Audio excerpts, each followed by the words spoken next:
Atomic Habits book by James Clear. Audiobook summary presents.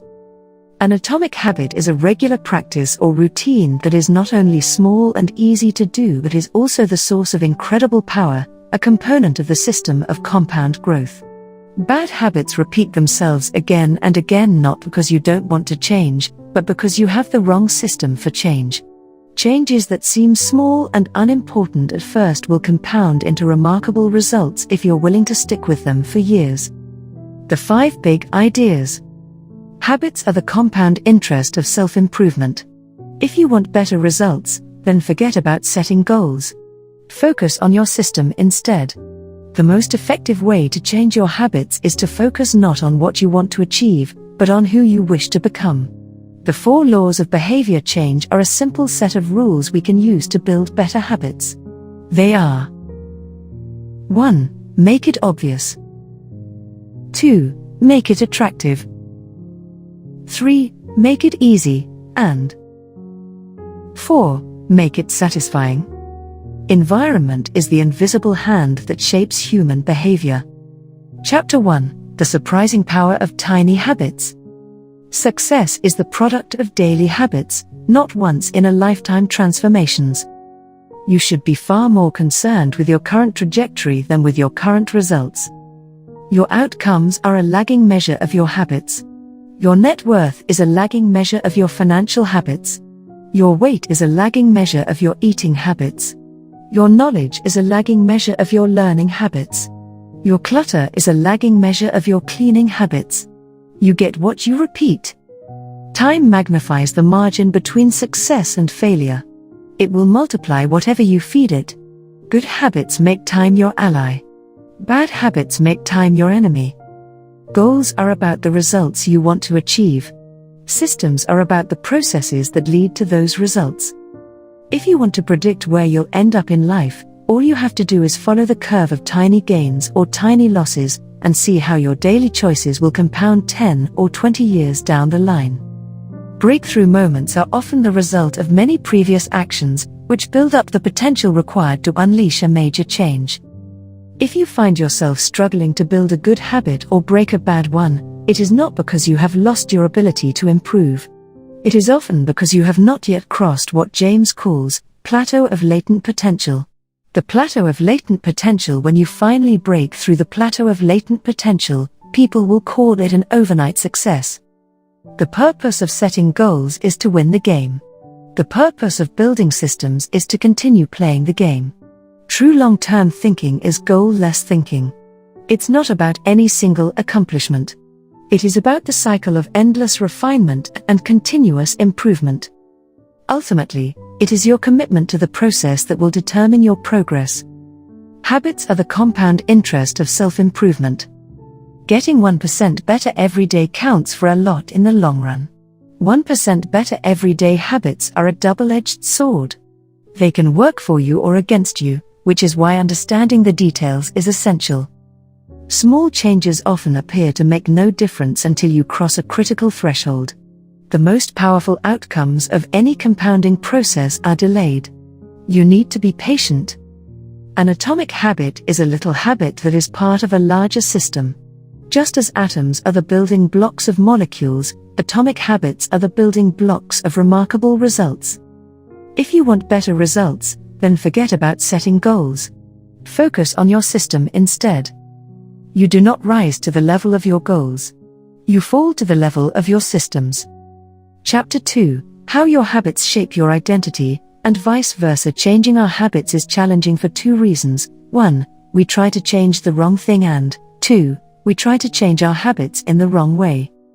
There are 3 layers of behavior change: a change in your outcomes, a change in your processes, or a change in your identity. 3 layers of behavior change. Outcomes are about what you get. Processes are about what you do. Identity is about what you believe. With outcome-based habits, the focus is on what you want to achieve. With identity-based habits, the focus is on who you wish to become. The ultimate form of intrinsic motivation is when a habit becomes part of your identity. It is a simple 2-step process. Decide the type of person you want to be. Prove it to yourself with small wins. Ask yourself, who is the type of person that could get the outcome I want? The most effective way to change your habits is to focus not on what you want to achieve, but on who you wish to become. Your identity emerges out of your habits. Every action is a vote for the type of person you wish to become. Becoming the best version of yourself requires you to continuously edit your beliefs and to upgrade and expand your identity. The real reason habits matter is not because they can get you better results, although they can do that, but because they can change your beliefs about yourself. Chapter 3: How to Build Better Habits in 4 Simple Steps. Whenever you want to change your behavior, ask yourself, how can I make it obvious? How can I make it attractive? How can I make it easy? How can I make it satisfying? A habit is a behavior that has been repeated enough times to become automatic. The ultimate purpose of habits is to solve the problems of life with as little energy and effort as possible. Any habit can be broken down into a feedback loop that involves 4 steps: cue, craving, response, and reward. The 4 laws of behavior change are a simple set of rules we can use to build better habits. They are: 1. Make it obvious, 2. Make it attractive, 3. Make it easy, and 4. Make it satisfying. Chapter 4: The Man Who Didn't Look Right. If you're having trouble determining how to rate a particular habit, ask yourself, does this behavior help me become the type of person I wish to be? Does this habit cast a vote for or against my desired identity? With enough practice, your brain will pick up on the cues that predict certain outcomes without consciously thinking about it. Once our habits become automatic, we stop paying attention to what we are doing.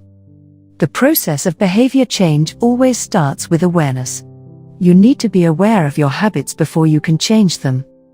Pointing and calling raises your level of awareness from a non-conscious habit to a more conscious level by verbalizing your actions. The Habit Scorecard is a simple exercise you can use to become more aware of your behavior. Habit stacking. The habit stacking formula is: after current habit, I will, new habit. The 2 most common cues are time and location. Creating an implementation intention is a strategy you can use to pair a new habit with a specific time and location. The implementation intention formula is: I will, behavior, at, time, in, location. Habit stacking is a strategy you can use to pair a new habit with a current habit. The habit stacking formula is: after current habit, I will, new habit. Chapter 6: Motivation is overrated. Environment often matters more. Environment is the invisible hand that shapes human behavior. Small changes in context can lead to large changes in behavior over time. Every habit is initiated by a cue. We are more likely to notice cues that stand out. Make the cues of good habits obvious in your environment.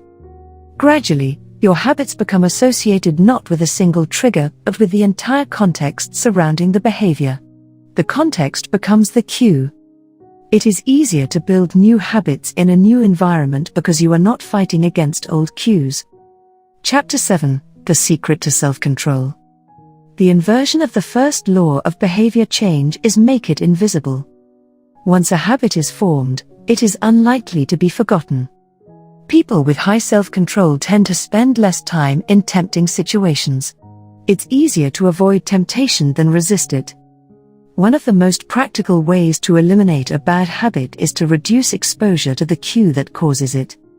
Self-control is a short-term strategy, not a long-term one. Chapter 8: How to Make a Habit Irresistible. The second law of behavior change is make it attractive. The more attractive an opportunity is, the more likely it is to become habit-forming. Habits are a dopamine-driven feedback loop. When dopamine rises, so does our motivation to act. It is the anticipation of a reward, not the fulfillment of it, that gets us to take action. The greater the anticipation, the greater the dopamine spike. Temptation bundling is one way to make your habits more attractive. The strategy is to pair an action you want to do with an action you need to do. Chapter 5: The best way to start a new habit. The first law of behavior change is make it obvious. Many people think they lack motivation when what they really lack is clarity. The Diderot effect states that obtaining a new possession often creates a spiral of consumption that leads to additional purchases. One of the best ways to build a new habit is to identify a current habit you already do each day and then stack your new behavior on top. This is called habit stacking. Habit stacking. The habit stacking formula is, after, current habit, I will, new habit. The two most common cues are time and location. Creating an implementation intention is a strategy you can use to pair a new habit with a specific time and location. The implementation intention formula is, I will, behavior, at, time, in, location. Habit stacking is a strategy you can use to pair a new habit with a current habit. The habit stacking formula is, after, current habit, I will, new habit. Chapter 6, Motivation is overrated. Environment often matters more. Environment is the invisible hand that shapes human behavior. Small changes in context can lead to large changes in behavior over time. Every habit is initiated by a cue. We are more likely to notice cues that stand out. Make the cues of good habits obvious in your environment. Gradually, your habits become associated not with a single trigger but with the entire context surrounding the behavior. The context becomes the cue. It is easier to build new habits in a new environment because you are not fighting against old cues. Chapter 7, The Secret to Self-Control. The inversion of the first law of behavior change is make it invisible. Once a habit is formed, it is unlikely to be forgotten. People with high self-control tend to spend less time in tempting situations. It's easier to avoid temptation than resist it. One of the most practical ways to eliminate a bad habit is to reduce exposure to the cue that causes it. Self-control is a short-term strategy, not a long-term one. Chapter 8, How to Make a Habit Irresistible. The second law of behavior change is make it attractive. The more attractive an opportunity is, the more likely it is to become habit-forming. Habits are a dopamine-driven feedback loop. When dopamine rises, so does our motivation to act. It is the anticipation of a reward, not the fulfillment of it, that gets us to take action. The greater the anticipation, the greater the dopamine spike. Temptation bundling is one way to make your habits more attractive. The strategy is to pair an action you want to do with an action you need to do. Chapter 9, The Role of Family and Friends in Shaping Your Habits. The culture we live in determines which behaviors are attractive to us. We tend to adopt habits that are praised and approved of by our culture because we have a strong desire to fit in and belong to the tribe. We tend to imitate the habits of three social groups: the close, family and friends; the many, the tribe; and the powerful, those with status and prestige. One of the most effective things you can do to build better habits is to join a culture where, 1. Your desired behavior is the normal behavior and, 2. You already have something in common with the group. The normal behavior of the tribe often overpowers the desired behavior of the individual. Most days, we'd rather be wrong with the crowd than be right by ourselves. If a behavior can get us approval, respect, and praise, we find it attractive. Chapter 10, How to Find and Fix the Cause of Your Bad Habits. The inversion of the second law of behavior change is make it unattractive. Every behavior has a surface-level craving and a deeper underlying motive. Your habits are modern-day solutions to ancient desires. The cause of your habits is actually the prediction that precedes them. The prediction leads to a feeling. Highlight the benefits of avoiding a bad habit to make it seem unattractive. Habits are attractive when we associate them with positive feelings and unattractive when we associate them with negative feelings. Create a motivation ritual by doing something you enjoy immediately before a difficult habit. Chapter 11, Walk slowly, but never backward. The third law of behavior change is make it easy. The most effective form of learning is practice, not planning. Focus on taking action, not being in motion. Habit formation is the process by which a behavior becomes progressively more automatic through repetition. The amount of time you have been performing a habit is not as important as the number of times you have performed it. Chapter 12, The Law of Least Effort. Human behavior follows the law of least effort. We will naturally gravitate toward the option that requires the least amount of work. Create an environment where doing the right thing is as easy as possible. Reduce the friction associated with good behaviors. When friction is low, habits are easy. Increase the friction associated with bad behaviors. When friction is high, habits are difficult. Prime your environment to make future actions easier. Chapter 13, How to Stop Procrastinating by Using the 2-Minute Rule. Every day, there are a handful of moments that deliver an outsized impact. James refers to these little choices as decisive moments. Decisive moments set the options available to your future self. A habit must be established before it can be improved. Habits can be completed in a few seconds but continue to impact your behavior for minutes or hours afterward. Many habits occur at decisive moments, choices that are like a fork in the road, and either send you in the direction of a productive day or an unproductive one. The 2-minute rule states, when you start a new habit, it should take less than 2 minutes to do. The more you ritualize the beginning of a process, the more likely it becomes that you can slip into the state of deep focus that is required to do great things. Standardize before you optimize. You can't improve a habit that doesn't exist. Chapter 14, How to Make Good Habits Inevitable and Bad Habits Impossible. The inversion of the third law of behavior change is make it difficult. A commitment device is a choice you make in the present that locks in better behavior in the future. The ultimate way to lock in future behavior is to automate your habits. One-time choices, like buying a better mattress or enrolling in an automatic savings plan, are single actions that automate your future habits and deliver increasing returns over time. Using technology to automate your habits is the most reliable and effective way to guarantee the right behavior. Chapter 15, The Cardinal Rule of Behavior Change. The fourth law of behavior change is make it satisfying. We are more likely to repeat a behavior when the experience is satisfying. The human brain evolved to prioritize immediate rewards over delayed rewards. The cardinal rule of behavior change, what is immediately rewarded is repeated. What is immediately punished is avoided. To get a habit to stick, you need to feel immediately successful, even if it's in a small way. The first 3 laws of behavior change, make it obvious, make it attractive, and make it easy, increase the odds that a behavior will be performed this time. The fourth law of behavior change, make it satisfying, increases the odds that a behavior will be repeated next time. Chapter 16. How to Stick with Good Habits Every Day. Named after the economist Charles Goodhart, Goodhart's law states, when a measure becomes a target, it ceases to be a good measure. One of the most satisfying feelings is the feeling of making progress. A habit tracker is a simple way to measure whether you did a habit, like marking an X on a calendar. Habit trackers and other visual forms of measurement can make your habit satisfying by providing clear evidence of your progress. Don't break the chain. Try to keep your habit streak alive. Never miss twice. If you miss one day, try to get back on track as quickly as possible. Just because you can measure something doesn't mean it's the most important thing.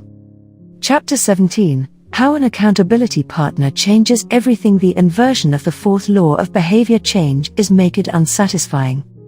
We are less likely to repeat a bad habit if it is painful or unsatisfying. An accountability partner can create an immediate cost to inaction. We care deeply about what others think of us, and we do not want others to have a lesser opinion of us. A habit contract can be used to add a social cost to any behavior. It makes the costs of violating your promises public and painful. Knowing that someone else is watching you can be a powerful motivator. Chapter 18, The Truth About Talent, When Genes Matter and When They Don't. The secret to maximizing your odds of success is to choose the right field of competition. Pick the right habit and progress is easy. Pick the wrong habit and life is a struggle. Genes cannot be easily changed, which means they provide a powerful advantage in favorable circumstances and a serious disadvantage in unfavorable circumstances. Habits are easier when they align with your natural abilities. Choose the habits that best suit you. Play a game that favors your strengths. If you can't find a game that favors you, create one. Genes do not eliminate the need for hard work. They clarify it. They tell us what to work hard on. Chapter 19, The Goldilocks Rule, How to Stay Motivated in Life and Work. The Goldilocks Rule states that humans experience peak motivation when working on tasks that are right on the edge of their current abilities. The Goldilocks Rule. The greatest threat to success is not failure but boredom. As habits become routine, they become less interesting and less satisfying. We get bored. Anyone can work hard when they feel motivated. It's the ability to keep going when work isn't exciting that makes the difference. Professionals stick to the schedule, amateurs let life get in the way. Chapter 20, The Downside of Creating Good Habits. The upside of habits is that we can do things without thinking. The downside is that we stop paying attention to little errors.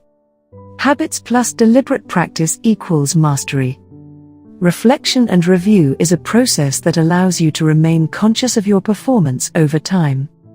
The tighter we cling to an identity, the harder it becomes to grow beyond it.